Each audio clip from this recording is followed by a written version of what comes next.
안녕하세요. 저는 교육분과장 한은혜 마리아입니다. 오늘 저희 가락이동 사순 특강을 담당해 주실 최대환 세례자 요한 신부님을 소개해 드리겠습니다. 신부님께서는 98년 사제 서품 후 독일 뮌헨 예수의 철학대학에서 철학을 전공하셨고, 귀국 후 카톨릭 신학대학과 결의 신학원 등에서 철학 과목들을 강의하시고 현재는 신학생들을 지도하고 계십니다.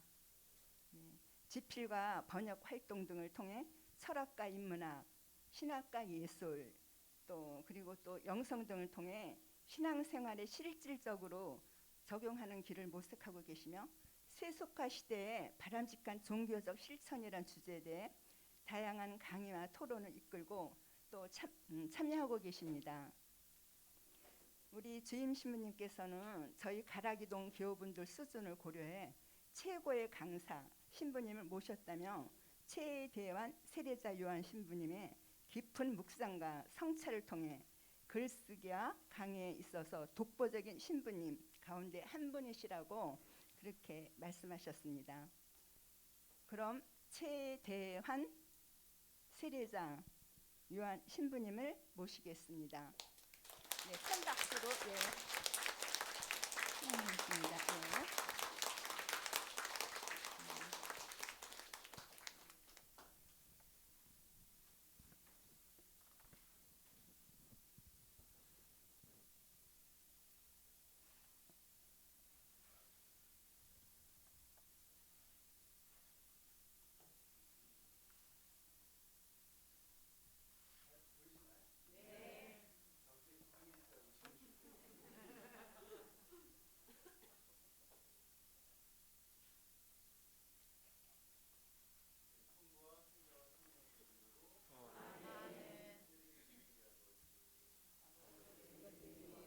빛나시며 아버지의 나라가 오시며 아버지의 뜻이 하늘에서와 같이 땅에서도 이루어지소서.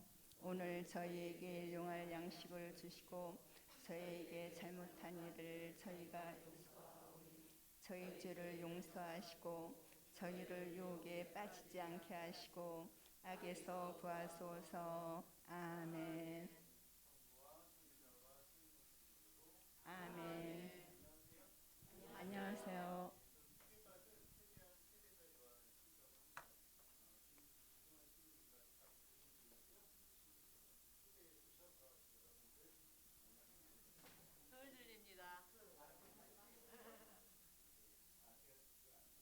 네, 들리시죠? 예, 예, 좀 소리가 너무 크지 않나요? 괜찮아요? 네, 알겠습니다. 최대한 세례자 요한 신부라고 하고요. 조승환 신부님 입학 동기입니다. 조 신부님도 철학을 공부하셨고, 조 신부님은 오스트리아에서 공부하셨고, 저는 그 비교적 가까운 뮌헨에서 이제 공부했었는데요. 신부님께서 초대해 주셔서 이제 여러분 오늘 뵙게 돼서 또 감사드리고 또 반갑습니다. 저는 의정부교구 소속으로 되어 있고요. 물론 서울교구로 서품을 받았고 유학 중에 의정부교구 생겼을 때 이제 의정부교구로 이제 옮겨가서 의정부교구 소속으로 되어 있습니다.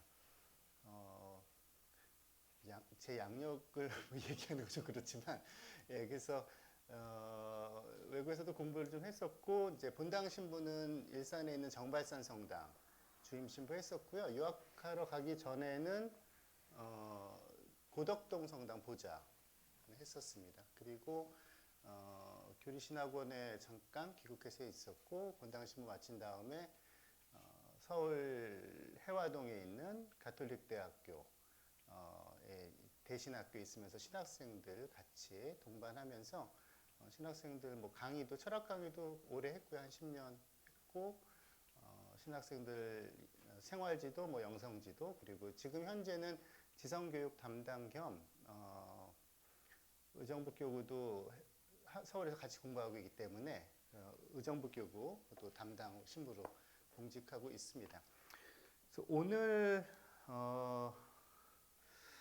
그 신부님께서 뭐 하고 싶은 대로 얘기하면 된다고 얘기를 하셔서 무슨 말씀 드릴까 생각을 하다가 이제 저희가 사순 특강이니까 이제 사순 또 성주간을 준비하는 그러한 의미이기도 하고, 동시에 저희가 성주간을 준비하는 거는 부활의 빛 안에서 그 사실은 우리의 삶을 바라보고 또 성주간의 신비를 살피는 것이기 때문에 그 부활의 빛을 우리가 이 세상 안에서 어떻게 또 체험하는지 그거에 대해서 조금 느낄 수 있는, 말하자면은 물론 우리가 죄도 반성하고 이렇게 살아야 되겠지만 좀 우리에게 용기와 좀 진취적인 마음을 줄 수 있는 신부님 두 분의 글들을 좀 같이 나누려고 합니다. 그래서 오늘은 제가 목소리 아주 낭낭한 건 아니지만 좀 글을 이제 읽어가면서 여러분들에게 좀 편안하게 같이 좀 생각하는 시간을 가졌으면 좋겠습니다. 그래서 오늘 소개해 드리려고 하는 분은 두 분인데, 한 분은 테야르 데 샤르댕이라고 하는 20세기의 가장 어떻게 보면은 독창적인 천재 중에 한 명인 신부님이신데요. 그분의 그 어떤 사상과 또 생애, 그러면서 그분이 쓴 명저들에서 저희가 조금 이렇게 들어보면 좋은, 그리고 그 한번 생각해 볼 만한 그런 이야기들을 좀 전달하려고 하고요. 또 한 분은 제가 개인적으로 뭐 조승환 신부님도 아주 잘하는 분이긴 합니다만 10년 전에 선종하신 신부님 한 분, 존경하는 선배 신부님이 한 분 계신데, 신부님이 이제 다음 주에 10주기가 되시고 10주기에 맞춰서 그분이 냈던 묵상집이 출간이 됩니다. 그래서 제가 그 묵상집 출간에 실무를 맡고 있어서 아직 출간은 안 됐지만 그 묵상집 원고를 가지고 좀 소개를 해드리려고 합니다. 먼저 오늘 제목은 이제 그 세상이라는 제대 앞에서라는 이런 제목을 잡았는데, 왜 이 제목을 잡았는지는 이따가 그 강의를 졸지 않고 들으시면 아실 수가 있을 것이고요. 졸다가 가시면은 왜 이 제목이었지 하고 또 가시면서도 궁금해 하실 수도 있을 것 같습니다. 먼저 시작하면서 같이 하나 생각하고 싶은 이야기는, 그래서 혹시 안 보셨으면 더 좋겠는데, 제가 평화방송에서 하는 사순 특강을 지난주에 녹화를 해서 이번 주에 나오더라고요. 웬만하면 안 보시면 좋을 것 같습니다. 네, 저도 저희 어머니한테도 한다는 얘기도 안 했는데, 근데 이제 그 앞부분에 이제 메타노이아에 대해서 좀 설명해 드리는 부분이 있어요. 그래서 그 부분은 제가 개인적으로 이번 그 사순절에 처음으로 읽은, 보통 이제 사순절 기간 되면 저도 영적 독서나 묵상서들을 이제 꺼내서 읽을 때 옛날에 읽었던 좋은 책들을 꺼내서 많이 읽거든요. 근데 올해 제 나름대로는 새로 발견한 책이 하나 있어서 그 책에 있는 내용을 조금 소개를 해드렸습니다. 그래서 관심 있으신 분들은 뭐 그 영상을 통해서 오늘 제가 지금 말씀드리는 게 좀 가물가물하다, 혹은 조금 더 자세히 알고 싶다 하면은 그 영상을 보셔도 되긴 하겠는데, 혹시 떼제라고 아시나요? 예, 떼제 혹시 가보신 분 계세요?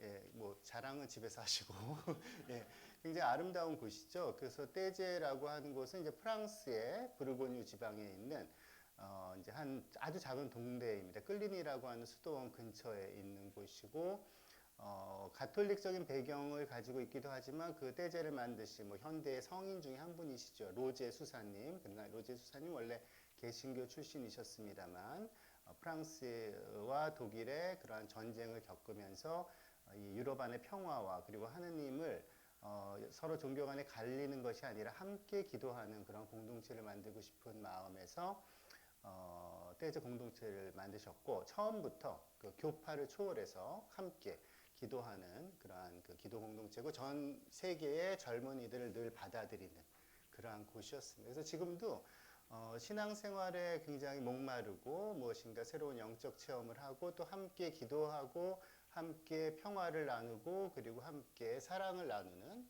그러한 것을 꿈꾸는 많은 젊은이들이 이 세속적인 사회 안에서는 다 성공과 어떻게 보면 자기 욕심을 차리는 게 뭐 우리나라만이 아니라 젊은 사람들이 살고 있는 삶의 조건이잖아요. 그럴 때 이렇게 사는 것만이 사는 방법이 아니구나라는 거를 이제 생각하면서 기도도 하고 함께 말하자면 용기를 얻는 거죠. 그러니까 내가 이렇게 외롭지만 않다. 나 혼자 하느님을 찾는 것이 아니고 나 혼자 이렇게 그 복음적으로 살려고 하는 것이 아니라 세상에는 전부 다 자기 이익만 구하는 것 같지만 사실은 곳곳에 숨어서 이렇게 아름답게 사는 젊은이들이 많구나라는 거를 거기에 가면 확인할 수가 있습니다. 모여서 기도하는 의미가 그런 의미에서는 사실 중요한 것이죠. 저도 젊었을 때 가본 적이 있었습니다. 저도 뭐 젊었다고 하더라도 내가 한 대학원 때쯤 기회가 돼서 신학교 이제 6학년 때 그때 이제 조성환 신부님은 유학가 계셨고 그때 이제 가서 잠깐 뵌 기억이 나는데 그때 떼제 갔을 때 저도 굉장히 감명을 많이 받았습니다. 근데 이제 로제 수사님 뭐 잘 아시겠습니다만 기억하시는 분도 계실 텐데 불의에 이제 테러를 당하셔서 돌아가셨지만 그 테러를 당한 순간에도 자기를 찌른 사람, 정신병이 있었던 어떤 루마니아 여인이었는데 다 용서를 하고 그 이후도 떼제 공동체는 로제 수사님 돌아가신 다음에도 이제 잘 유지가 되고 있죠. 그래서 기본적으로 굉장히 가톨릭적인 배경을 가지고 있는 곳이고요. 로제 수사님도 사실은 역대 교황님들하고 굉장히 친하셨고 사실은 세례를 받았다는 이야기도 있습니다. 이제 지금 현재는 알로시오 수사님이란 분이 떼제 공동체에 이제 그 장을 맡고 계시고 제가 올해 이제 읽어본 책이 그 떼제 공동체에 있는 요한 수사라는 분이 쓰신 책이 있어요. 메타노이아라는 책이 있는데 메타노이아라는 뜻이 우리가 보통 회개를 메타노이아라고 합니다. 그 회심 뭐 이렇게 마르코복음에 나온 것처럼 하나님 나라가 다가왔으니 회개하고 복음을 믿어라 할 때 그 단어가 메타노이아거든요. 그 메타노이아에 대해서 굉장히 인상적으로 물론 아주 새로운 얘기는 아니지만 굉장히 인상적인 이야기를 해서 좀 소개를 해드리고 싶습니다. 그래서 그런 의미에서 오늘 저희가 소개해드리려고 하는 테아르 샤르댕 신부님의 사상을 좀 생각을 해봤으면 좋겠는데 책은 아직 우리나라 말로는 번역되지 않고요. 원래 프랑스 이분 이제 그 떼제의 요한 수사님이 프랑스 사람이기 때문에 먼저 불어로 썼고 저는 이제 독일어로 된 번역을 읽어봤는데 회개는 뭐라고 생각을 하세요? 뭐 지금 저희가 사순 벌써 4주간이니까 이제 회개의 단계는 딱 끝나고 이제는 희생과 다음에 그 애긍 희사 보통 전통적으로 얘기를 하는 그 있죠. 뭐그 단식하고 다음에 자선을 베푸는 것 이런 것들을 이제 얘기를 하는데 그럼에도 불구하고 우리가 사순절 지낸 거를 이렇게 돌이켜 보시면 내가 과연 이번 사순절에는 제대로 회개를 했는가 한번 질문할 필요가 있습니다. 왜냐하면 모든 공부는 무엇부터 해야 되죠? 기초부터. 예, 기초가 안 되면 그러면 그 다음에 아무리 어려운 문제, 응용 문제를 풀어도 내 실력이 되는 게 아니죠. 그래서 물론 그 수능 같은데 잘 본 학생들 나오면 어떻게 공부했어요? 그러면 뭐라 그러면 이게 대부분 다 교과서 중심으로 했다. 교과서 중심으로 했다는 말은 예나 지금이나 제가 생각하기에 소위 말하는 세계 3대 거짓말 중에 하나다. 뭐 이런 얘기들을 하는 것 같은데 그렇지만 이제 그 회개라는 거는 정말 그런 의미에서 기본 중에 기본이거든요. 그러니까 저희가 사순절을 보내면서 그리고 부활, 그러니까 그 성주간과 부활을 잘 맞으려고 하면 사실은 회개를 잘 하는 데부터 시작을 해야 됩니다. 그래서 지금 여러분들께서 많은 것들을 준비하고 계시고 마음도 바쁘고 이것저것 하시려고 애를 쓰신다 하더라도 회개가 되어 있지 않으면 사실은 그냥 모래성을 지는 거나 마찬가지죠. 이제 회개가 뭔지가 근데 우리가 다 알고 있으면 것 같으면서도 사실은 모르는 부분이 꽤 있어요. 그리고 모른다기보다는 뭐든지 마치 이제 그 코끼리를 우리가 알 때 어떤 사람은 코끼리 다리만 알고 어떤 사람은 코끼리 코만 알고 어떤 사람은 코끼리 귀만 안다고 그러잖아요. 마찬가지로 회계를 이야기할 때도 회계의 아주 작은 부분만 아는 경우가 많이 있습니다. 그래서 그 부분을 한번 조금 생각을 해보고 싶은데요. 회계란 것이 무엇일까 할 때 메타노이아라고 이야기를 하는데 뭐 어원을 따져보면 그 노이아라고 하는 거라는 거는 이제 그리스 말에서는 누스란 단어에서 났습니다. 아니면 동사는 이제 노에인이란 단어인데 어떤 단어일 것 같아요? 회계에서 그 아마도 뭐 들어보신 분도 있을 것 같지만 회계니까 회계하면은 잘못한 걸 뉘우치는 거겠죠. 예, 그리고 죄를 뭐 보속하는 거 이런 것도 다 회계에 들어갈 것 같고. 그러니까 보통은 노이아라고 하면 글쎄 뭔가 글쎄 우리의 마음이나 뭐 정서 혹은 뭐 이런 뭐 아니면 죄라든가 뭐 이런 생각을 할 수가 있겠죠. 그게 뭔지를 좀 이따 또 말씀드리겠고 메타는 뭘까? 이거는 뭐 혹시 들어보실 수도 있을 것 같아요. 그러니까 메타피직 뭐 이런 단어도 있고 있는데 보통 메타란 말이 붙으면 위에서 내려다보는 뜻이 있을 수도 있고 아니면 뭔가 이렇게 돌리는 것도 있습니다. 그 회계에 고칠 개자를 쓰잖아요. 그 회자도 마찬가지로 그래서 뭔가 이렇게 돌아가는 거 바꿔놓는 건 맞습니다. 그래서 보통 메타노이아라고 할 때 우리가 회계라고 번역을 하면 행동을 고쳐놓는 걸로 생각하는 경우가 많겠죠. 그리고 보통 또 생각을 하는 건 내가 잘못한 거를 어떻게 하나요? 기워 감는 거. 보통 그걸 이제 회계로 많이 생각을 합니다. 근데 이렇게 회계를 생각을 할 때 이건 틀린 건 물론 아니지만 기본적으로 그러니까 우리가 죄를 짓는 거에 대해서 가슴 아파하고 그 죄를 이제 짓지 않겠다고 결심을 하고 그리고 또 이 죄를 기워 갚고 그래서 죄로부터 이제는 나는 죄는 안 질 거야 하고서 방향을 바꾸는 거 이게 보통 회개라고 생각을 하는 건데 뭐 틀린 얘기 물론 아닙니다만 이제 그렇게 하다 보면 우리의 관심이 어디에 집중이 돼 있을까요? 죄에 집중이 돼 있겠죠. 죄는 언제 일어난 거죠? 과거에. 그래서 회개라고 얘기할 때 우리도 모르는 사이에 과거의 일에 집착하는 일이 될 수가 있습니다. 그래서 회개를 열심히 하는데 회개의 결과가 무엇이 돼야 되는가? 물론 고백성사 다 판공성사 보셨나요? 네, 판공성사 보시고 나면 어떻습니까? 마음이 편안하시죠? 예, 그 제대로 잘 보신 거죠. 근데 혹시 판공성사를 아직 보지 못하셨거나 혹시 판공성사를 보셨다 하더라도 여전히 나의 죄에만 머물러 있으면 거기에 내가 이렇게 고착이 돼 있으면 어떤 일이 생기느냐?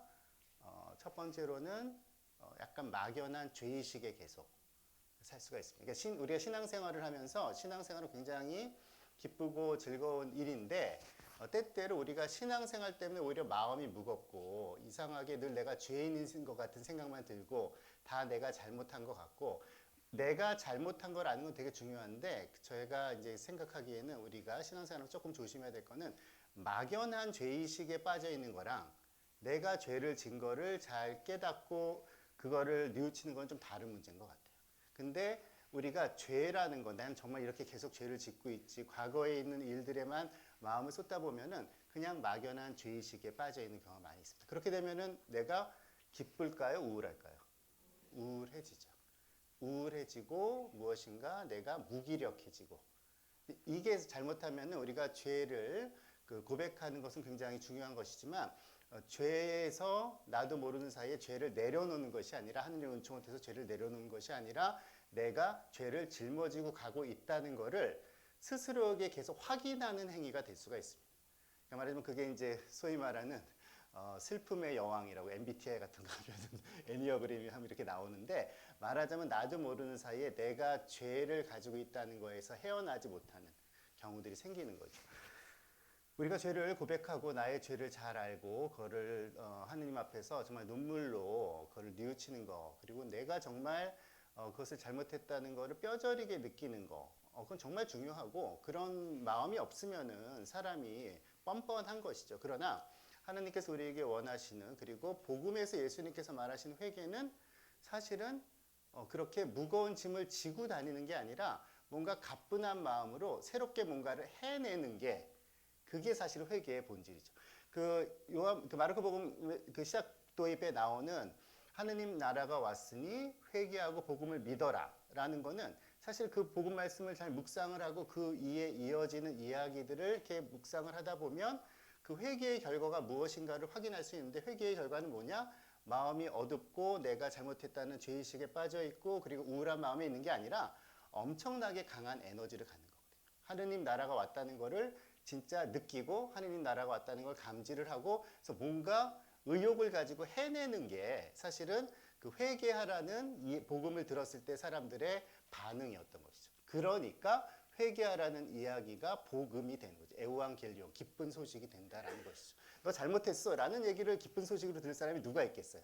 그 사실은 무서운 얘기죠. 그러나 복음에 나오는 그 모든 예수님의 선포를 들은 사람들은 기쁜 소식이라고 생각했거든요. 그 이유는 바로 회개, 메타노이아를 통해서 바로 하느님의 나라를 체험하고 하느님 나라가 나에게 보여주는 그 세상에 말하자면 경탄을 하고 나도 그렇게 그 하느님 나라 속에 살고 싶어 라는 그 의욕이 생긴 거죠. 그래서 기쁨이 생겼기 때문에 회개하라는 말이 나에 대한 공격이라든가 나에 대한 단죄가 아니라 나를 초대하는 말씀으로 받아들인 겁니다.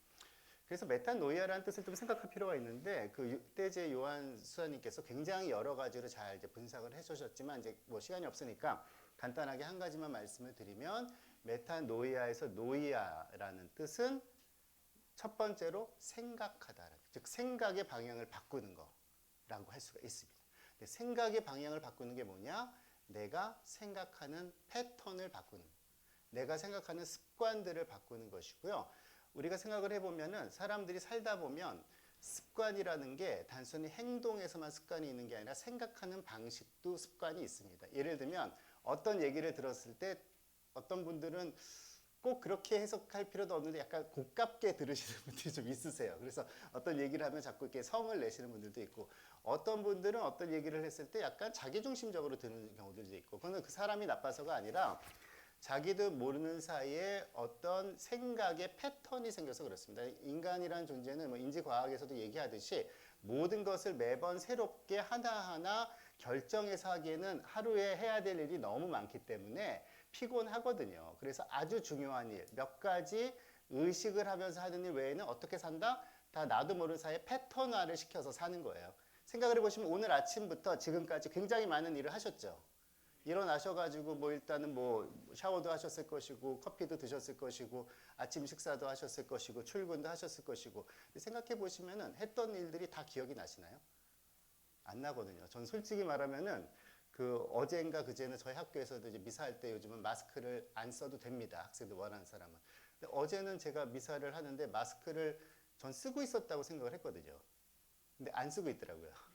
하도 습관이 돼가지고 그것도 쓰고 있는 건 안 쓰고 있는 거나 큰 차이를 못 느끼겠어요. 이게 뭐 패턴인데 보통은 이런 패턴이나 습관이나 소위 말하는 루틴이라고 하는 거, 일상에서 이렇게 그 반복적으로 나도 모르게 나의 삶을 말하자면 패키지처럼 만들어 놓고서 살아갑니다. 그 뭐 리추얼이라고 표현하기도 하고, 루틴이나 리추얼이나 패턴이 없으면 우리의 삶이 너무 피곤하죠.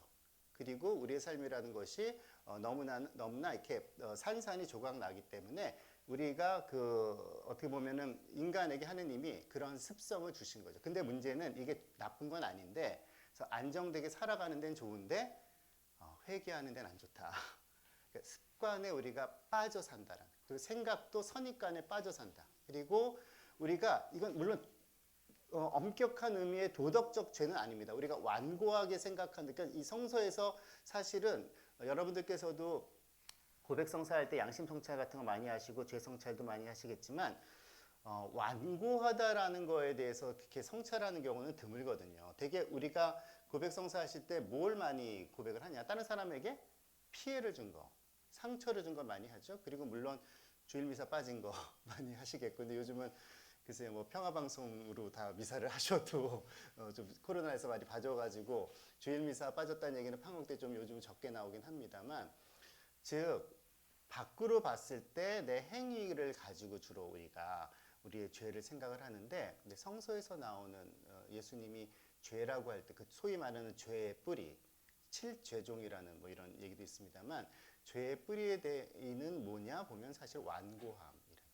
예수님께서 제일 많이 야단친 사람이 누구라고 생각하세요? 성서에서? 바리사이들. 예, 바리사이들이 근데 성서를 읽어보시면 그런 생각 안 해보셨나요? 바리사이들이 도대체 뭘 그렇게 잘못을 많이 했다고 이렇게 야단을 치실까? 사실은 바리사이들은 되게 자신을 많이 어떻게 보면 절제하면서 산 사람들이었습니다. 단식도 잘 지키고 그리고 종교적 의무도 잘 지키고. 근데 바리사이들이 지은 가장 큰 죄, 예수님 보기에 바리사이들이 예수님께서 심지어 악마의 족속들아라고 얘기할 정도로 바리사이들을 예수님께서 질타하신 이유는 뭐냐? 완고하기 때문이거든요. 그러니까 완고함은 아까 좀 전에 말씀드린 것처럼 회개하지 못한다는 거예요. 그 회개하지 못한다는 거는 나쁜 짓을 안 한다라는 그런 의미만이 아닙니다. 그러니까 나쁜 짓이라고 할 때 우리가 떠오르는 여러 가지가 있죠. 그건 뭐 설명 안 하셔도 다 아실 거예요. 나쁜 짓을 안 하는 건 사실은 종교가 아니라 도덕의 수준에서도 다 얘기를 해줍니다. 여러분들이 대부분 하느님 앞에서 죄를 지었다고 하는 걸 가만 생각해 보면 그냥 도덕 규범 그리고 윤리 규범에 비추어서 보통 생각을 해도 큰 차이가 없어요. 근데 사실은 우리가 하느님 앞에 고백을 해야 되는, 그리고 회개라고 했을 때 진정한 의미의 회개라고 했을 때 한번 이런 사순기간에 깊이 생각해야 될 내용은 우리가 과연 하느님이 우리에게 보여주시는 그 세상을 보고 있는가, 즉 하늘나라를 보고 있는가, 하늘나라를 감지할 수 있는가, 하늘나라를 느낄 수가 있는가. 그건 우리가 나쁜 사람이라는 뜻은 아니지만 불행한 사람이 되는 거죠.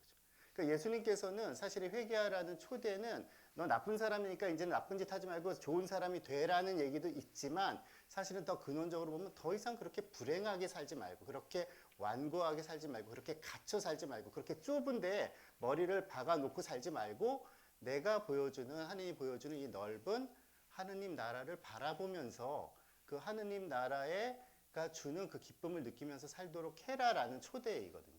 그래서 메타노이아는 새롭게 생각하는 것이다라는 것이죠. 그래서 생각을 돌린다도 있지만 생각을 어디로 돌리겠어요? 사실은 생각을 돌린다라기보다는 그 좋은 수사님이 그 요한수사님 굉장히 잘 얘기를 해주셨는데 창문을 여는 거라고 얘기해요. 나의 마음의 창문, 나의 생각의 창문을 여는 게 무엇보다도 메타노이아의 첫 번째 뜻이다. 그래서 과연 내가 얼만큼 뭐 세상에 이런저런 뭐 신문물에 뭐 마음을 열고 그 마음의 창문, 생각의 창문을 열라는 뜻이 아니라 복음에서 예수님이 해주시는 그 얘기에 내가 창문을 열고 있는가, 내 마음을 열고 있는가, 그게 가장 중요하다. 그래서 새로운 것을 받아들일 준비를 하는 것, 이게 사실은 메타노이아의 첫 번째 의미입니다. 그래서 새로운 것을 받아들일 준비가 되어 있는 사람은 그때부터는 시간 문제지 하나하나 그 무엇인가 새롭고 좋은 것들을 쌓아갈 수가 있는 것이죠. 반면에 창문을 닫아놓은 사람은 물론 그 창문 닫아놓은 창문 안에 그 방 안에 지금까지 나름대로 공들여서 좋은 물건들이 있을 수가 있습니다. 그러나 사실은 아무리 좋은 것들도 시대를 따라가지 못하면 나중에 보면 어떻게 보이는 거죠? 촌스러워 보이죠. 그리고 낡아 보이는 것이죠.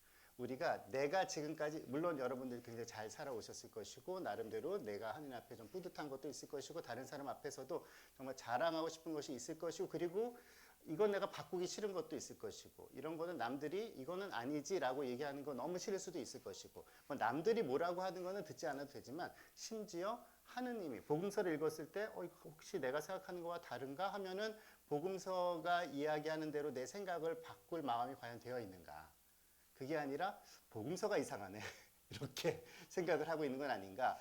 이게 다 메타노이아가 되지 않았기 때문이죠. 회개가 되지 않았기 때문인데 회개가 되지 않았다는 것은 아까 말씀드린 대로 우리의 생각이 닫혀 있다. 우리의 마음이 닫혀 있다는 것입니다. 그래서 이번 사순 기간 이제 성주간 준비를 하시면서 물론 예수님의 십자가 순환을 그러니까 우리가 이제 그 감정적으로 정서적으로 정감적으로 예수님의 십자가 고통에 그 참여하고 그 예수님의 고통을 나도 느껴보려고 애를 쓰는 건 굉장히 좋은 신심입니다. 이거는 한국 교회 안에 전통적으로 굉장히 오랫동안 잘 전수된 신심이고 그 신심이 또 파리 외방정교회 신부님들이 이제 한참 활동하신 17, 18세기 프랑스에서 특별히 예수님의 마음, 예수님의 고통, 예수님의 통고를 묵상하는 그러한 신심들이 굉장히 많이 발전했고 그건 굉장히 훌륭한 신심들이에요. 근데 그건 다 좋은데 그런 신심만 하다 보면 나도 모르는 사이에 감정을 자꾸 짜내려고만 할 수가 있는 거죠. 그러니까 슬픔을 느낀 것도 굉장히 중요하지만 슬픔을 느끼는 것만큼 중요한 게 뭐냐? 예수님께서 뭔가 새로운 거를 보여주시니까 도대체 이 십자가 죽음을 통해서 나에게 어떠한 새로움이 왔는가? 예수님께서 십자가에서 돌아가심으로써 우리가 언뜻 보기에는 예수님께서 오래 돌아가셨지만 솔직히 말하면 예수님이 돌아가시고 그 다음날 부활절 전례 잘하고 그리고 나서 뭐 변한 게 있나? 이렇게 생각할 수도 있잖아요. 근데 오히려 그 성삼위 전례가 끝난 후에 뭔가 맞아 예수님의 죽음과 부활로 나에게 그리고 교회에 그리고 세상에 뭔가 새로운 것이 열렸구나. 새로운 것이 보이는구나. 새로운 것이 느껴지는구나. 사실 이게 부활의 참 의미라고 볼 수가 있습니다. 그래서 우리가 정감적인 그러한 신심을 통해서 예수님의 고통에 우리가 육체적으로 혹은 우리의 감정으로 동참하려고 하는 건 굉장히 중요하고요. 그래서 그러한 뭐 그 영적 독서도 하고 또 단식도 하고 이런 것도 굉장히 중요하지만 그 이전에 예수님께서 마르코복음에서 공생활에서 이야기하셨듯이 우리의 생각과 우리의 마음을 한번 열어보는 그러한 작업을 같이 했으면 좋겠습니다. 그런 의미에서 오늘 이 테아르드 샤르댕 신부님을 좀 소개를 해드리고 싶은데요. 테아르드 샤르댕 신부님은 아마 20세기에 가톨릭 전체, 물론 너무나 위대한 성인도 많았고 너무나 위대한 그 학자도 많았지만 글쎄 이런 표현이 좀 경박하게 들릴 수 있지 몰라도 가장 천재적인 가톨릭 사상가라고 볼 수가 있습니다. 그러니까 모르겠어요. 언젠가 테아르드 샤르댕 신부님이 시복을 받을 기회가 있을지 모르겠지만 그러니까 너무나 당대에는 이해받기 힘들 정도로 좀 파격적이기도 하셨고 너무 대단한 사람인데 이분이 그 과연 이야기하는 게 우리가 알던 정통 교회와 혹시 어긋나는 건 아닌가 이런 오해도 많이 받으셨어요. 그러나 오늘날은 정말 예언자적인 인물로 평가되고 있고, 이분의 사상을 우리가 다 이해하는 건 쉽진 않지만 이분을 통해서 우리가 정말 많은 것들을 배우게 됐구나라는 것을 깨닫게 됩니다. 테라드 샤르댕 신부님 이제 프랑스 분이시고요. 예수의 신부님이십니다. 1881년에 태어나서 1955년에 돌아가셨는데, 프랑스에서 태어나서 돌아가신 건 나중에 뉴욕에서 돌아가셨어요. 왜냐면 만년에 워낙 유명하신 분이셨기 때문에 뉴욕에 있는 학술원에서 이제 그 강연 내지는 여러 가지 이제 뭐 세미나나 아니면은 사람들에게 그런 그 만남 여러 가지 그 세계적인 위원회 이런 데서 활동을 하셔서 뉴욕에서 돌아가셨고, 부활절날 돌아가셨습니다. 정말 큰 축복을 받으신 분이시죠. 이분은 원래 뛰어나기도 했지만 이분이 뭘 하셨냐? 보통은 신학자 내지 아니면 철학자 같은 보통 신부님들이 공부를 하시는데, 이분이 하신 공부는 지질학, 고생물학, 인류학 이런 걸 공부를 하셨습니다. 더군다나 그냥 뭐 공부를 가서 할 정도가 아니라 당대 거의 최고 수준의 고생물학자여서 북경원이 혹시 들어보셨나요? 진화론을 적극적으로 받아들인 거의 첫 번째 세대라고 보면 되겠습니다. 오늘날 가톨릭에서는 진화론을 어느 정도 인정합니다. 그냥 단순히 뭐 이런 가설도 있을 거다라는 게 아니라 요한 바오로 2세 때 진화론이라는 것은 신앙과 배치되는 것이 아니다. 그러니까 진화론이라는 것도 하느님의 섭리의 한 설명 방식으로 충분히 받아들이고 교회의 그 교리와 신앙의 틀 안에서 설명할 수 있다라고 그거는 뭐 명시적으로 이야기를 하셨습니다. 근데 테아르드 샤르댕 신부님이 계실 때만 해도 그렇진 않았던 거죠. 그래서 그 진화라는 것이 하느님의 영광을 손상시키는 것이 아니라는 것을 되게 설득력 있게 보여주신 분이 테아르드 샤르댕 신부님이세요. 이분이 쓴 대표적인 저서가 이제 인간 현상이라는 책이 있는데, 지금도 철학 그리고 사상의 명저로 꼽히는 책입니다. 그 혹시 책 좋아하시는 분이라면 그런 명저들, 사상의 명저들을 모아놓은 이제 큰 출판사에서 나오는 시리즈들이 있는데, 한길사라는 출판사가 있거든요. 한길사의 그레이트 북스라고 보면 거기 세계 사상 명저들만 모아놓은 책입니다. 거기 있는 책들은 다 사상의 고전들만 모여져 있는데, 가톨릭 신학자로서 거기에 들어가 있는 책은 그 테아르드 샤르댕 신부님 책 유일하죠. 인간 현상이라는 책. 그만큼이나 교회 안에서만이 아니라 교회 밖에서도 아주 탁월한 독창적인 사상가로 꼽히는 분이시죠.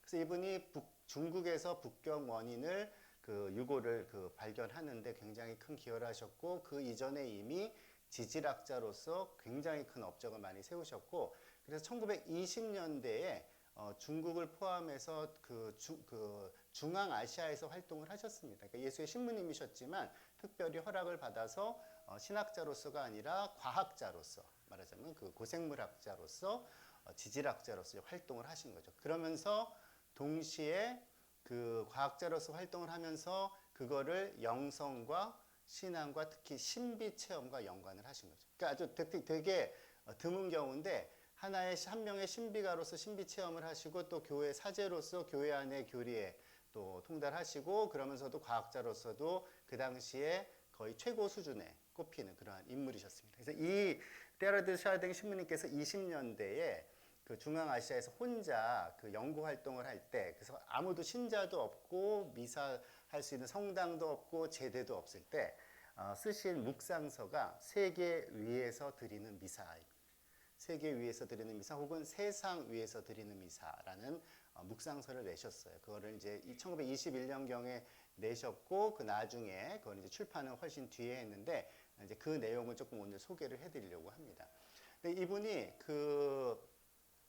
어렸을 때부터 좀 남다르셨는데, 어렸을 때부터도 조금 타고난 게 자기가 있다고 얘기를 했어요. 타고난 게 뭐냐? 자기는 어렸을 때부터 그렇게 돌이 좋았대요. 예, 돌 좋아하시나요?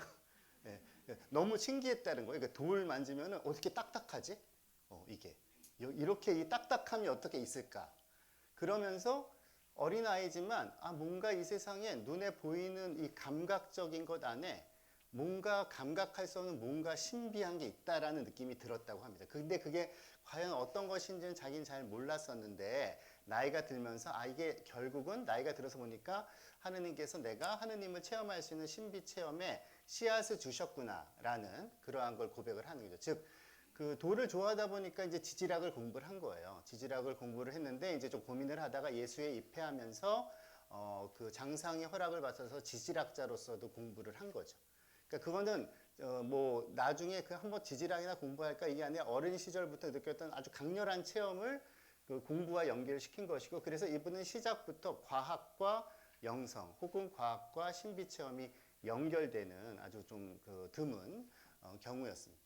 근데 이분이 자신이 추구했던 거가 세 가지 단계라고 얘기를 하고, 세 가지 단계가 결국 나중에 다 모여들은 그러한 체험을 하게 되는데, 그 과정에서 신학을 공부하기도 하고 사제로서 뭐 미사를 집전하는 그러한 체험을 하기도 하고, 그리고 과학자로서 과학 탐구에 매진을 하는 그 모든 게 본인이 그러한 어떤 신비적인 추구와 연결이 된 건데, 첫 번째는 뭐냐?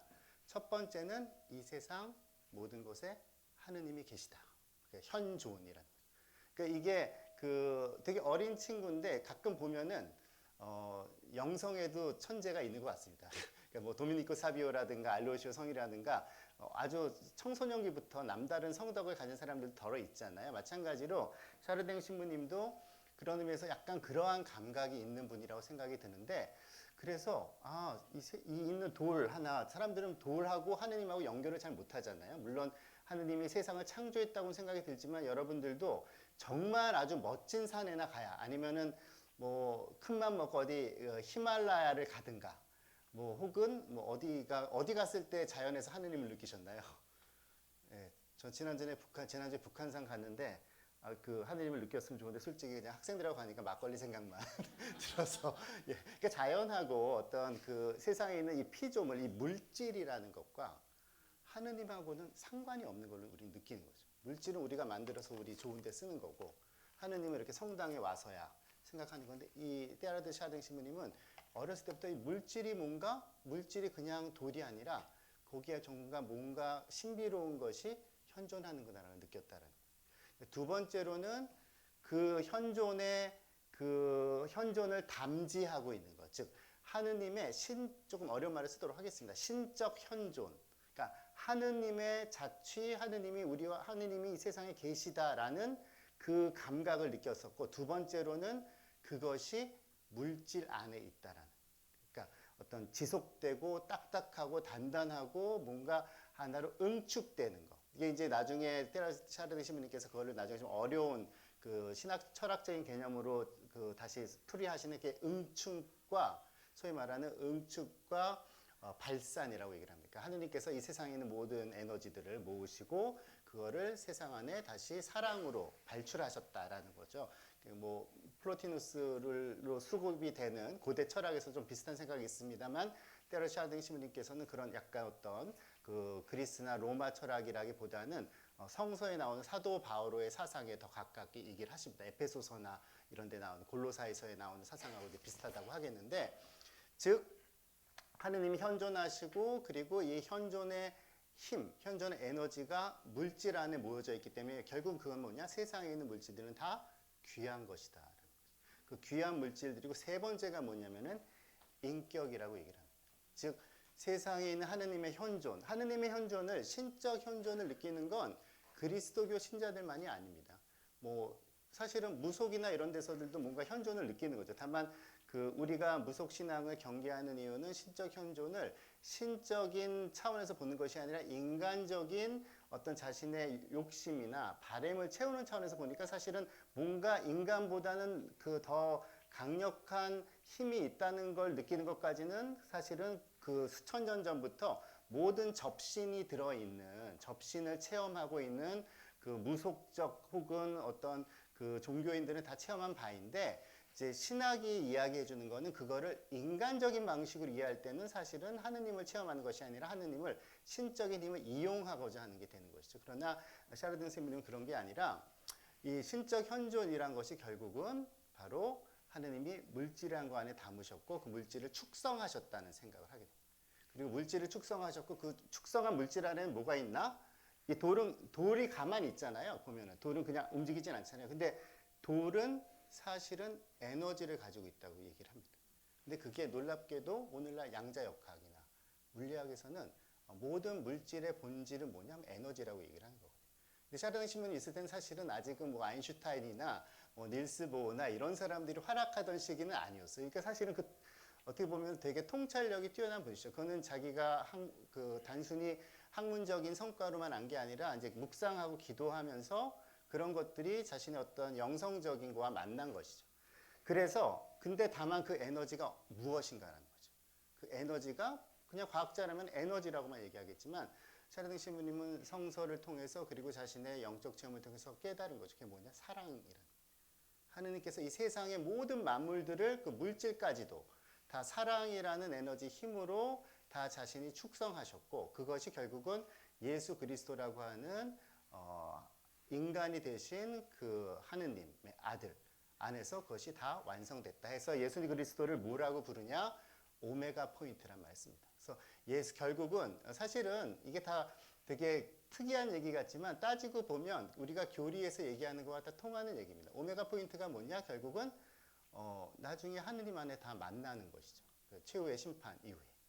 그래서 부활이란 건 뭔가? 결국은 예수님 안에서 모든 사랑이 완성을 이루는 것. 그것이 부활인 것이고 다만 그 부활로 가는 즉 오메가 포인트로 가는 가운데 수많은 여러 가지 부정적인 그림자들이 따르게 마련이죠. 그걸 우리가 고통이라고 부를 수도 있겠고 순환이라고 부를 수도 있겠고 그것이 인간의 어떤 죄라고 부를 수도 있겠고 이제 그거를 이제 요즘 같으면 요즘 과학자라면 그걸 엔트로피라고 얘기를 하겠죠. 이 세상 안에서 뭔가 좋은 일을 하고자 하나 그러나 뭔가 마치 쓰레기가 남듯이 우리가 뭔가 만들어냈을 때 그거에 안 좋은 흔적이 남듯이 세상 안에 모든 것이 잘 되어가지만 못한다는 거거든요. 근데 그럼에도 불구하고 결국은 오메가 포인트에서 완성이 된다고 얘기합니다. 그래서 때라도 샤르딩신한테 가끔씩 비판을 하는 건 너무 낙천적인 게 아니냐, 너무 낙관적인 게 아니냐, 세상에 고통을 너무 관심을 갖지 않는 것이 아니냐, 혹은 이것은 굉장히 중요한 질문인데 예수님의 십자가를 무시하는 게 아니냐, 영광과 부활만 보는 것은 아니냐라고 얘기하는데 물론 뭐 그렇게 보는 것도 뭐 일리가 전혀 없는 건 아닙니다만 테라티 샤르딩 신부님의 책들을 가만 보다 보면 그게 아니라 고통을 겪을 때 우리가 고통의 의미가 어디에서 온다는 거죠. 그러니까 예수님의 순환을 볼 때 우리가 부활이란 건 우리는 전혀 모르는 상태에서 예수님의 순환만 바라보는 것이 과연 신앙인의 눈이겠느냐. 그건 아니거든요. 그러니까 예수님의 순환에 아주 진지하게 참여하고 예수님의 순환에 정말 깊이 나의 고통인 것처럼 깊이 느낀다 하더라도 근본적으로 우리는 예수님의 순환은 부활이라는 영광 그리고 부활이라는 완성으로 이어진다는 그 희망을 가지고 사실은 예수님의 십자가를 참여를 하는 거거든요. 그런 의미에서 보자면 샤르딩 신부님의 얘기가 그렇게 크게 틀리지는 않았다라고 생각이 듭니다. 지금부터 이제 읽어드릴 내용은 사실은 아마 성목요일 날 주님께서 그 미사 성제를 제정하시는 이제 복음을 듣게 되시거든요. 성목요일 날 전례 오시게 되면 그날 독서에서는 그 고린토 전서에 나오는 사도 바울의 전승을 전해줍니다. 예수님께서 최후의 심판 때 미사 성제를 제정하시는 장면. 그 루카 복음에도 나오는 내용이죠. 반면에 복음에서는 똑같은 내용인데 미사 성제를 제정하는 내용 대신에 요한복음에서는 미사 성제를 제정하는 성찬례를 제정하는 것 대신에 뭘 이야기합니까? 세종례를 즉 발을 씻겨주는 것. 발을 씻겨주는 거는 뭘 상징을 하죠? 예수님께서 자신의 몸을 다 죽음까지 다 받아들이면서 제자들을 사랑한다는. 성찬의 전례는 사랑이 넘쳐 흐르는 걸 얘기를 하는 거거든요. 그래서 세상 위에서의 미사라고 이야기를 했을 때는 예수님께서 이 세상 모든 존재들, 심지어 물질에게까지 사랑을 다 부어 놓으신다는 것이고요. 그것이 인간에게 드러났을 때는 하느님께서 인간의 발을 씻겨주시는 그러한 사랑으로 나타난다는 거죠. 하느님은 우리를 사랑하실 때 우리가 지치고 힘들고 나를 위로해주는 사람도 없고 사람들이 다 나를 업신여기고 이러는 걸 아니까 나를 사랑해 주시기 위해서 가장 높으신 분이 나의 발을 씻겨주십니다. 하느님께서 돌을 사랑하시면 돌에게 뭘 해주실까요? 돌도 닦아주나요? 돌이 돌처럼 있게끔 단단함을 유지하게 하셨겠죠. 그러니까 그런 의미에서 이 세상의 모든 물질들에게 혹은 모든 존재들에게 존재에 어울리는 사랑을 하느님께서 다 부어주셨고 그것이 이제 사르딩 심리 보기에는 마치 이 온 우주가 교향악을 연주하듯이 자신의 고유한 방식으로 하느님의 현존과 하느님의 힘, 즉 하느님의 에너지, 즉 사랑과 또 하느님이 그와 함께 계신다는 것을 우리에게 보여주고 있는 것이고 다만 우리가 그걸 감지하지 못한다고 얘기를 합니다. 예, 여기 정도까지 좀 말씀을 드리고 시간이 많이 갔네요, 생각보다.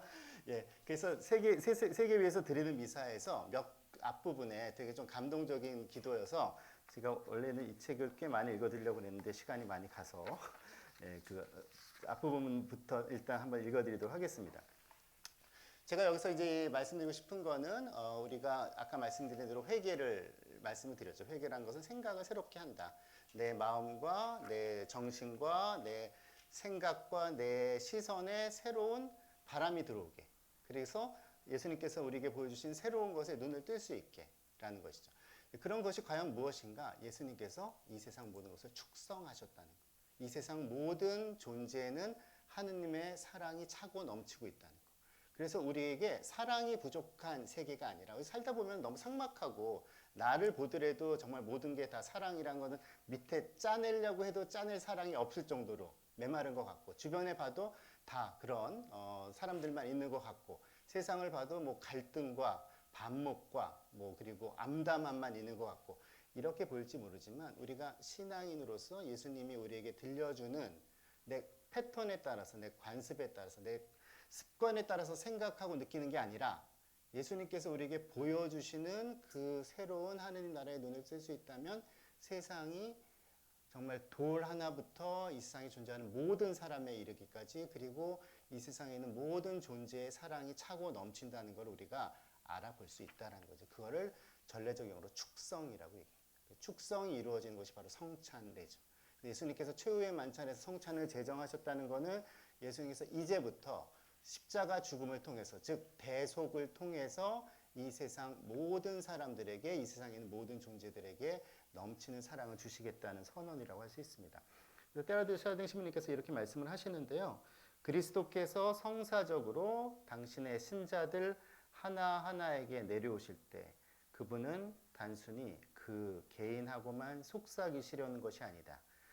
그분이 사제를 통하여 이는 내 몸이다 하고 말씀하실 때 이 말씀은 그것이 1차적으로 겨냥하고 있는 빵 조각 너머에까지 나아간다. 이 말씀을 통하여 이 말씀으로 인하여 신비체 전체가 교회의 모든 신비체 전체가 태어나는 것이다. 사제의 행위는 성 변화를 통해 축성된 제병 그 너머 우주에까지 미친다. 물질 전체가 서서히 그러나 어김없이 위대한 축성의 과정을 거친다. 그래서 데라드 샤딩 신부님의 그리스도론을 종종 코스믹 크리스톨로기, 즉 우주적 그리스도론이라고 얘기를 하는데요. 뭐 그래서 좀 오해가 있는 표현이긴 합니다만 근본적으로는 이 세상에 있는 모든 존재의 그리스도를 통해서 사랑이 흘러 넘친다라고 이해를 하시면 되겠습니다. 예, 제가 꼭 읽어드리고 싶은 기도랄까 이게 그 샤르댕 신부님의 글인데, 그러니까 이제 이 세상 세계 위에서 드리는 미사 맨 앞부분에 보면 그 상황을 설명하는 장면이 나옵니다. 아까 처음에 할 때 말씀드린 것처럼 초원에 오셨어요. 그러니까 초원에 왜 가셨을까요? 돌을 그리고 화석 같은 거를 연구하러. 근데 혼자 가게 됐습니다. 그러니까 뭐 그 오늘처럼 이동 미사 가방 같은 걸 해가지고 신자들이 성지순례 가듯이 같이 하면 좋았을 텐데 뭐 그럴 여력이 없어서 혼자 가신 걸 상상을 하시면 좋을 것 같아요. 아니면 직접 가시는 거를 머리에 한번 떠올려 보시죠. 뭐 혹시 몽고 같은 거 다큐멘터리 같은 거 보셨죠? 네, 다큐멘터리 한번 떠올리시면 어디 초원, 고원 지대에 이렇게 해가 이제 막 지려고 할 때 아무도 없는데 마음에 한 그 광경을 보면서 샤르댕 신부님의 마음에 벅차 오르는 거죠. 아, 하느님이 지금 비록 지금 나한테 제대도 없고 제구도 없지만 이 세상 위에서 나에게 미사를 지낼 수 있을 것만큼 하느님의 현존 의식이 나에게 강하게 차오르는 그러한 순간입니다. 그러한 순간에 이제 다음과 같은 묵상을 적어 놓으셨고 이거를 나중에 출판을 하셨습니다. 한번 들어보세요. 주님, 이번에는 N 숲속이 아니라 이건 예전에 갔던 그 프랑스에 있었던 숲속이 얘기를 하는 건데 그것이 아니라 이번엔 아시아의 대초원 안에 들어와 있지만 또다시 저는 빵도 포도주도 제단도 없이 이렇게 서서 그 모든 상징들을 뛰어넘어 장엄하게 펼쳐져 있는 순수한 실제를 향해서 이 신비로운 하느님의 신비함을 향해서 저 자신을 들어 올리려 합니다. 당신의 사제로서 저는 온 땅덩이를 제단으로 삼고 그 위에 세상의 온갖 노동과 수고를 당신께 봉헌하겠습니다. 저쪽 지평선에서는 이제 막 솟아오른 태양이 동쪽 하늘 끝자락을 비추고 있습니다. 이 거대한 불이 찬란한 빛을 내며 떠오르면 그 아래 살아있는 땅의 표면은 다시 한번 잠에서 깨어나 몸을 떨며 또다시 그 두려운 노동을 시작합니다. 오 하느님, 저는 새로운 노력이 이루어낼 소출들을 저의 이 성반에 담겠습니다. 또 오늘 하루 이 땅이 산출해낼 열매들에서 짜낼 액즙을 이 성작에 담겠습니다.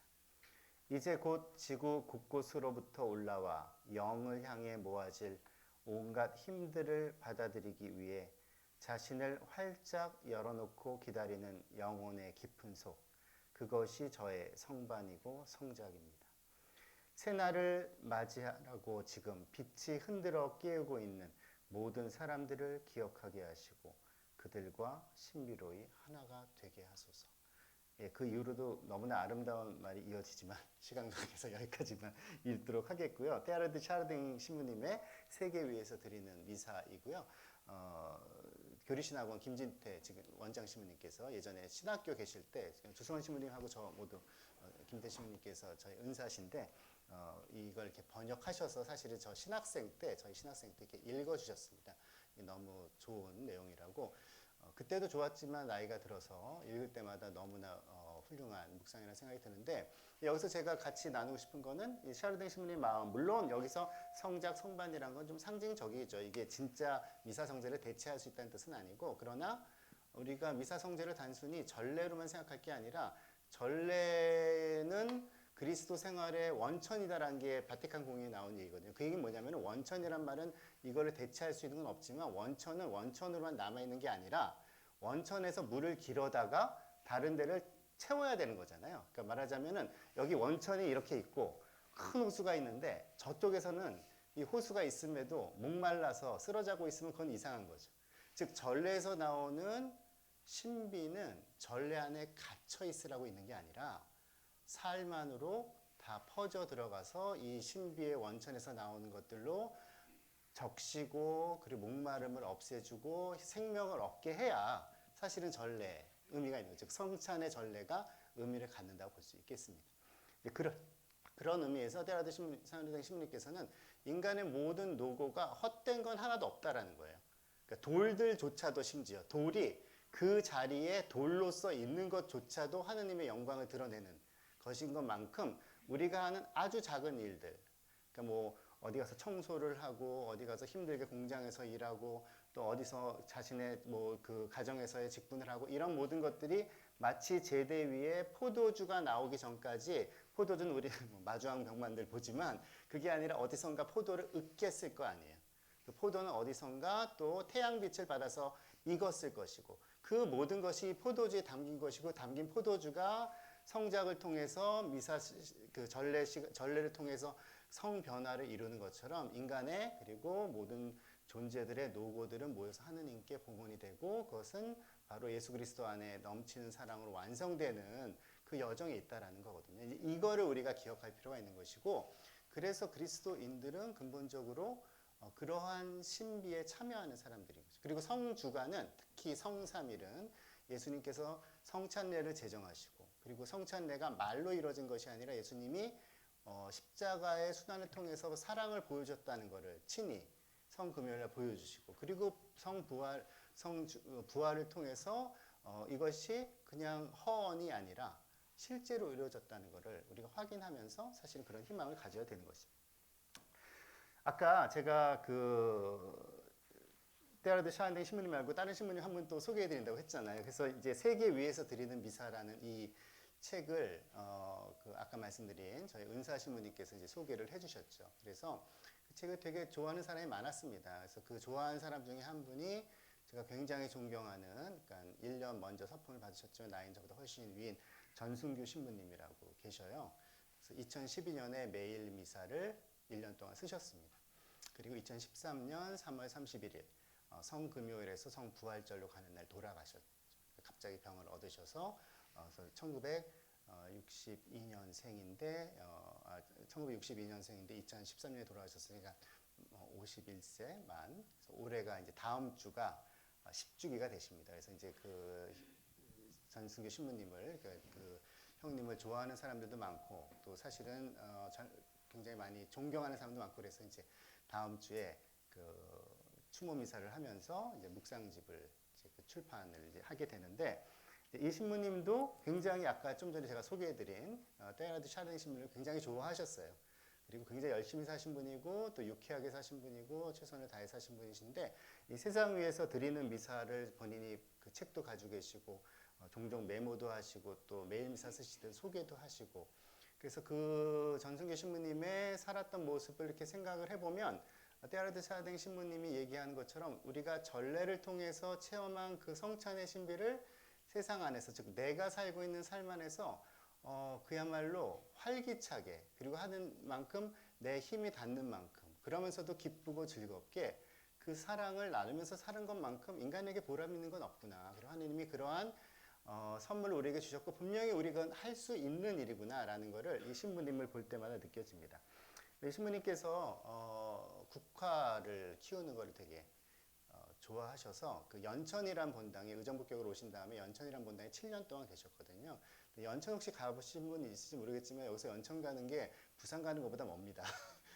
더구나 SRT 생긴 다음에는 연천 가려면 정말 멀긴 멀구나 이런 생각이 드는데 연천 되게 아름다운 동네지만 아무래도 군사 지역이고 그 성당 거기 성당 꽤 오래됐지만 조금은 연세 많으신 분들만 주로 계시고 해서 좀 활기가 좀 없어서 가셔서 국화를 키워서 국화꽃 잔치로 굉장히 유명해졌습니다. 그래서 SBS 같은 데서 찍으러 오려고 할 정도로 이제 방송에서는 하지 말라고 하셨는데 그래서 그 동네 그 주민들과 함께 어우러지면서 굉장히 아름다운 그런 시간을 보내셨죠. 이제 그러다가 병을 갑자기 얻어서 돌아가게 되셨는데 그래서 아무튼 그 신부님께서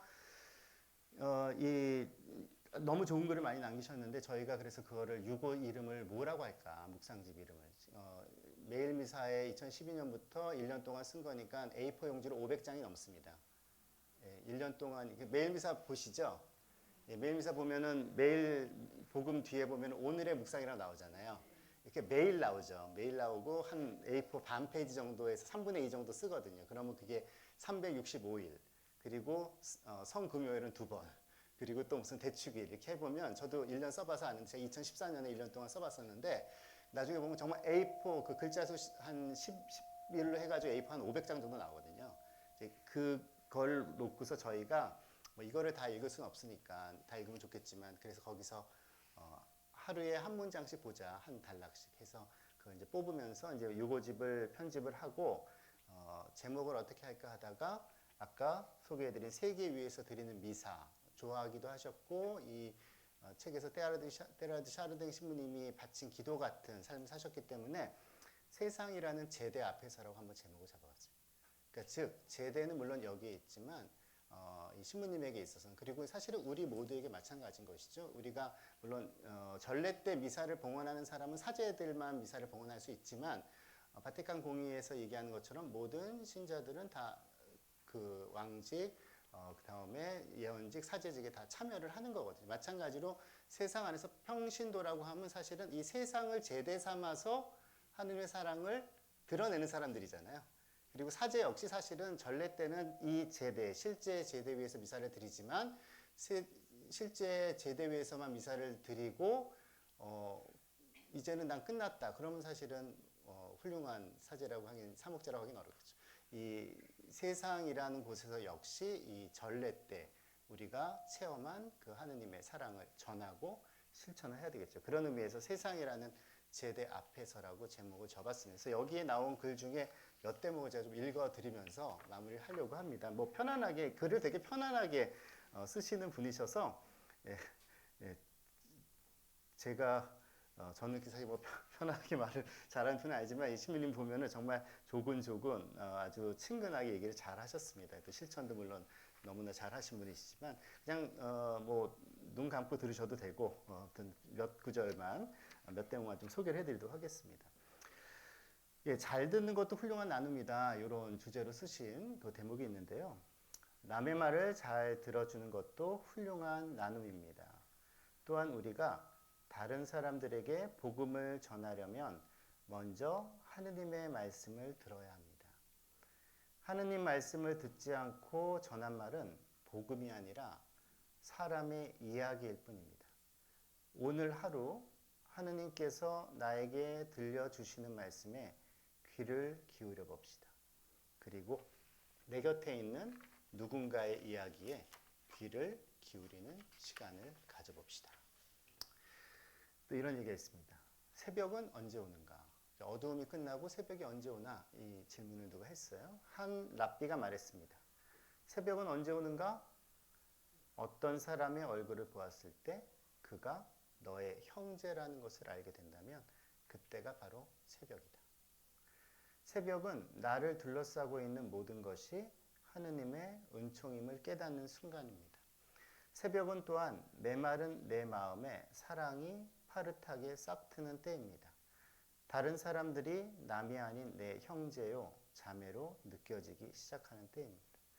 새벽은 주님에 대한 믿음의 눈이 뜨이기 시작할 때 찾아옵니다. 예, 다음에 일상의 신비 체험인데요. 이거야말로 샤르딩 신부님께서 아마 평생 생각한 고민한 내용일 것이고, 뭐 또 여기서 신부님께서 얘기하는 거는 칼 라너라고 하는 역시 위대한 예수의 신학자의 그 인용을 하면서 얘기를 해주십니다. 예수님의 부활 사건은 상상이나 환시가 아닙니다. 삶에서 이루어지는 생생한 사건입니다. 유명한 신학자 칼 라너 신부는 우리도 일상의 사건들 속에서 신비로운 은혜를 체험할 수 있다고 말합니다. 아무런 보상도 못 받고 남을 용서해 준 적이 있는가? 아무런 감사도 인정도 받지 못하면서 희생한 적이 있는가? 믿음 안에 사는 그리스도인으로서 이러한 일들을 체험했다면 사실 우리는 이미 신앙 체험, 하느님 체험을 한 것입니다. 일상의 일들을 신앙에 비추어 살펴본다면 그 속에서 부활의 신비, 주님의 은혜를 발견할 수 있을 것입니다. 자운영에 대해서 농사를 되게 잘 지셨고 국화 축제를 하실 정도로 늘 농사를 그 연천에서 지셨기 때문에 농사 짓는 체험을 가지고 되게 얘기를 해주시는데요. 자운영에 대해서 얘기를 하십니다. 자운영을 푸른 걸음이라고 하는 이유, 이런 제목인데, 논에 심은 자운영은 요즘 같은 4, 5월에 꽃이 피는데 농사 짓기 바로 전에 갈아엎어서 벼의 거름으로 사용됩니다. 예, 맞나요? 예, 제가 솔직히 잘 몰라서 나도 신부님이 해주시는 얘기니까 그냥 읽도록 하겠습니다. 가장 아름다운 시간에 자신을 바쳐 땅을 이롭게 하여 다른 생명을 살립니다. 예수님께서는 가난과 질병과 소외로 지친 사람들에게 기쁨을 주셨습니다. 그리고 마지막에는 당신의 생명을 바치시어 우리를 살게 해주셨습니다. 그분께서는 조건 없는 사랑으로 빵이 되시고 사랑에 굶주린 우리에게 삶의 양식이 되어주셨습니다. 오늘도 예수님께서는 성체로 오시어 우리를 채워주십니다.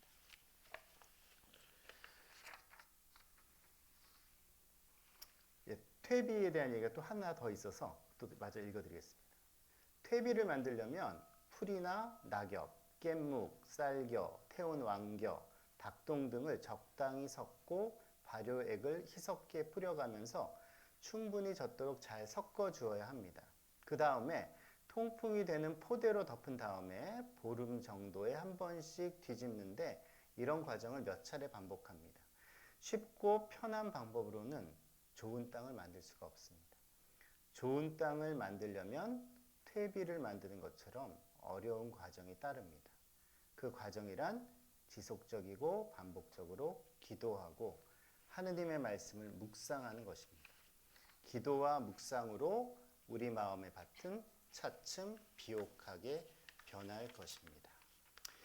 예, 국화축제를 여셨다고 제가 말씀을 드렸는데요. 혹시 궁금하시면 나중에 집에 가셔서 그 연천성당 국화축제 치시면은 물론 돌아가신 게 10년이 되셨지만 돌아가시기 전에 한 5년 정도를 하셨기 때문에 뭐 사진 같은 거 보실 수 있을 거예요. 굉장히 약간 아마 안 가보신 분들은 좀 상상하기 힘들 정도로 굉장히 큰 규모로 하셨습니다. 그거 하기 위해서 정말 겨우 내내 그 연탄 있는 비닐하우스에서 국화 모종을 키우셨죠. 그래서 건강도 좀 해치시긴 하셨는데 아마 그만큼 아주 헌신적으로 하셨습니다. 왜 국화 축제를 하냐 사실 많이 물어봤거든요. 원래 건강하신 분도 아니셨는데 이렇게 쓰셨더라고요. 겨우내 온실에서 연탄을 피워가며 모종을 키웠습니다. 봄부터 가을까지 하루도 소홀히 할 수 없었습니다. 여름에 비닐 온실 안의 온도는 45도까지 올라갈 정도입니다. 그렇게 1년 내내 땀 흘려 키운 국화가 이제 막 피기 시작합니다. 해마다 10월이 되면 직접 키운 국화로 축제를 벌입니다. 영원히 메마른 사람들을 꽃을 통해서 곱게 만들고 싶은 마음입니다. 그래서 힘이 들어도 해마다 국화잔치를 벌이고 있습니다. 네, 돈이 되는 게 아니라 돈이 늘 들어가는 일이었거든요. 근데도 사람들에게 기쁨을 주기 위해서라는 것이죠. 예, 이 신부님이 아마 그 자신의 좌우명이 뭘까? 물론 서품성구란 게 있지만 아마도 이렇게 얘기하셨을 것 같아요. 제2차 바티칸 공의회 문헌의 사무국장의 첫 구절인데 그것은 이 세상 사람들의 기쁨과 슬픔 그리고 번뇌와 괴로움 이것이 바로 교회의 길이다. 이런 구절이 나오거든요. 이런 구절을 써놓고 계십니다. 제2차 바티칸 공의회 문헌의 사무헌장에는 현대 교회가 가난하고 고통받는 이들의 슬픔과 고뇌에 함께해야 한다고 선언합니다. 하느님 나라는 부자들이나 권세를 가진 이들을 위한 잔치가 아니라 가난하고 하찮아 보이는 이들이 친교를 나누는 잔치상입니다. 테레샤댕 신부님이라면 돌과 나무와 숲도 함께 잔치를 벌였다고 하겠죠. 마지막으로 소개해드릴 얘기는 이런 얘기입니다. 감추고 싶은 삶의 한 조각까지도. 전승현 신부는 굉장히 열심히 잘 사시고 되게 모범적으로 사신 분이시지만 모든 사람이 다 허물이 있기 마련이죠. 그래서 되게 그것도 솔직하게 본인에 대해서도 되게 겸허하신 분이셨는데 이렇게 얘기를 하시고 계세요. 우리 인생도 일종의 조각 그림 맞추기와 같습니다. 인생이라는 그림을 완성하려면 어둡고 예쁘지 않은 그림 조각까지도 그대로 받아들여야 합니다. 잊고 싶고 감추고 싶은 마지막 한 조각으로 마침내 우리 인생의 그림이 완성됩니다. 고통과 슬픔이라는 삶의 조각은 사람을 아름답게 만드는 힘이라는 사실을 깨닫는 것. 이게 지혜입니다. 어떻게 보면 단순하지만 사실 우리가 많이 잊고 사는 이야기이긴 하죠. 우리의 삶도 우리는 우리 삶에서 내 마음에 드는 순간만 건지고 싶지만 사실은 그러면은 그것이 그림이 될 수가 없는 것이고 어딘가는 내 삶의 어떤 부분은 그림자 역할도 해줘야 될 것인데 내가 원하지 않아도 그림자들은 많이 있죠. 다만 우리는 그림자를 다 부정하려고 하는 것인데 나의 그림자는 있는 그대로 하느님께 맡기면 된다는 이야기입니다. 마지막으로 테아르딘 샤르딘 신부님이 아까 말씀드리면서 결국은 결론은 뭐냐 했을 때 이 세상 모든 것은 하느님의 사랑 안에서 모든 것이 변화한다, 완성된다는 것이고 전승규 신부님께서도 샤르댕 신부님 되게 좋아하셨고 물론 굉장히 다른 삶을 다른 조건, 환경에서 사셨지만 사랑을 믿은 거는 두 분이 다 같다라는 생각이 듭니다. 결국 마지막에 남는 것은 뭐냐? 사랑만이 남는 것이고 성주간, 성삼위를 우리가 깨달아야 되는 진리가 하나 있다면 결국은 예수님이 누구이신가? 사랑이시라는 거. 그거를 깨닫는 것이죠. 제가 예전에 그 묵상집을 하나 낸 적이 있는데 그 마지막 글 할 때 이제 테라등 샤르댕 신부님도 생각도 나고 그때 이제 전승구 신부님도 좀 생각이 나서 나가는 길에 두 분을 생각하면서 쓴 글이 있어서 마지막으로 제 글이어서 좀 민망하긴 하지만 읽어드리도록 하겠습니다. 사랑만이 남는다. 프랑스의 예수회원이었던 피에르 테아르드 샤르댕 신부는 저명한 고고 인류학자이자 독창적이며 영감에 찬 철학자이고 신학자였습니다. 그는 우주적이며 동시에 그리스도 중심적인 참된 신비주의의 의미를 깊이 이해하고 살아간 구도자이고 신비가입니다. 샤르댕 신부는 인간 현상이라는 놀라움을 신의 영역이라는 관점에서 관조하며 부활의 신비를 사는 신앙인은 이 세상과 우주가 사랑의 완성을 향해 진화하고 변화하는 것을 볼 수 있어야 한다고 생각했습니다. 그는 사람이 되신 하느님으로서 예수 그리스도는 시작이자 마침이신 오메가 포인트이며 죽음을 이긴 사랑만이 세상을 소리 없이 뿌리부터 변모시키는 힘이라는 진리를 진심으로 믿고 산 사람이었습니다. 그는 1955년 4월 10일 예수 부활 대축일에 뉴욕에서 주님의 품에 안깁니다. 그의 사상이 집약된 저서 물질의 심장은 성주간을 마치고 부활을 보내는 시기라면 우리의 마음을 사로잡을 불꽃과도 같은 묵상을 담고 있습니다. 이하는 샤르댕 신부님의 글에서 인용을 합니다. 하지만 내 눈으로 보기에 불꽃들이 불출하는 가운데 세계 전체가 활활 타오르는 놀라운 현상이 일어난 것은 그리스도와 오메가 포인트가 하나로 만나던 순간이었다. 사랑이 처음 단계에서는 단순한 매력이나 인력으로 보였다가 모든 정신과 영이 작용하는 활동하는 본질로 보이더니 그 다음에는 우리의 경험 속에서 차츰 그 가장 주된 부분이 되어갔다. 그리고 마지막으로는 그 유일하고 최상적인 형태가 되었다. 바로 사랑만이 남게 되었다.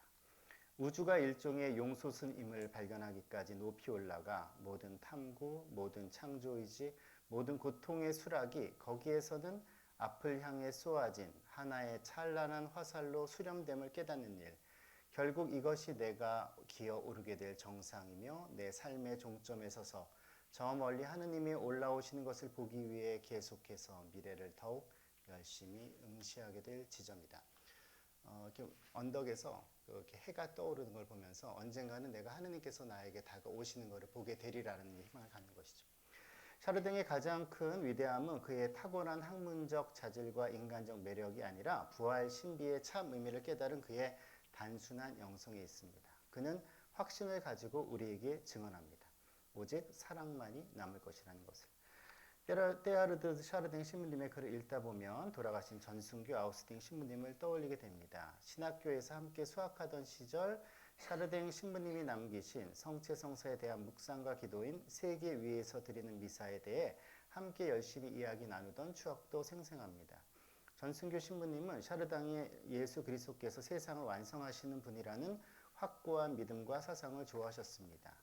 전 신부님은 세상을 긍정하고 기쁨을 누릴 줄 아는 동시에 인생이란 영원을 향한 여정이라는 것을 잊지 않는 순례자의 자세를 지녔던 사제였습니다.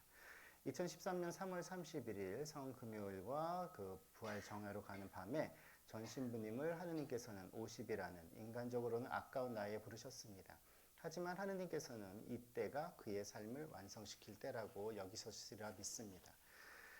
그의 고매한 인품과 인간적인 소탈함과 따뜻함, 깊은 신앙과 뛰어난 지성을 느끼게 한 여러 아름다운 인생의 장면들이 여전히 흐뭇한 추억으로 떠오릅니다. 하지만 결국 전 신부님에게 가장 어울리는 말은 사랑이 많은 사람이라는 것을 이제 알겠습니다. 그는 테아르드 샤르댕 신부님처럼 사랑만이 남는다는 것을 진심으로 믿은 사람이었습니다. 그리고 이를 삶으로 체험하고 실천한 사람, 그래서 자신이 함께한 수많은 이들에게 멋진 벗이 된 사람이었습니다. 전순교 신부님이 벗들을 떠난 것이 벌써 10년이 되어갑니다. 가끔 묘소에 가면 무덤과 들풀들을 보게 됩니다. 쓸쓸하기보다는 따뜻하게 느껴집니다. 아마 하느님께서 그분의 사랑을 완성해 주셨기 때문이겠죠. 봄날을 미리 마음에 담고 그리운 고인을 추억하며 고인도 천국에서 이곳에 있는 볕들이 애써 사랑을 믿고 살아갈 수 있기를 기도해주고 계시리라 생각해 봅니다. 이거는 이제 부활절 지나고 읽을 생각을 하고 썼기 때문에 이렇게 되어 있는데요.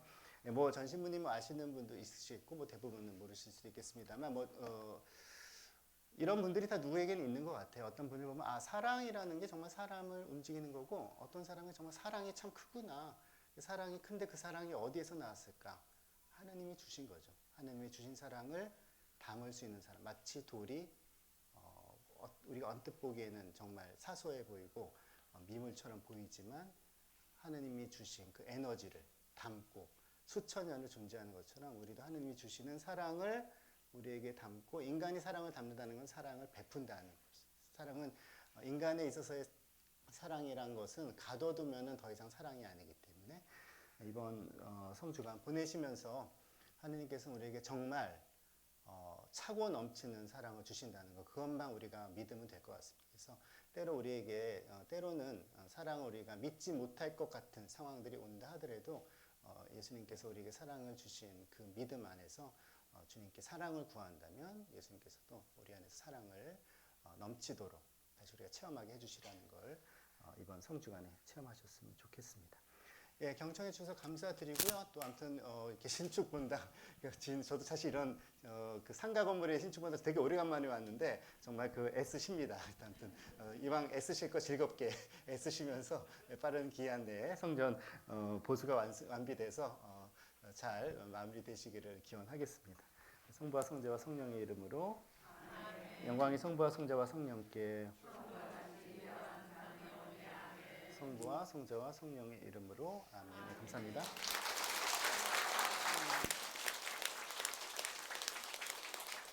세상이라는 제대 앞에서 이런 제목 아래 우리의 생각과 마음의 문을 열고 새로운 곳을 바라보는 것이 회개고, 또 이 세상은 하느님의 사랑으로 가득 찼고 하느님의 사랑으로 완성된다고 저희를 또 신선함으로 깨우쳐 주신 신부님께 큰 박수 다시 한번 부탁드립니다. 네. 저희 가락이동 이렇게 좁고 누추한 곳을 찾아서 이렇게 사순 특강까지 해주셔서 너무 감사드립니다. 최대환 세례자 요한 신부님께 다시 한번 큰 박수 부탁드립니다.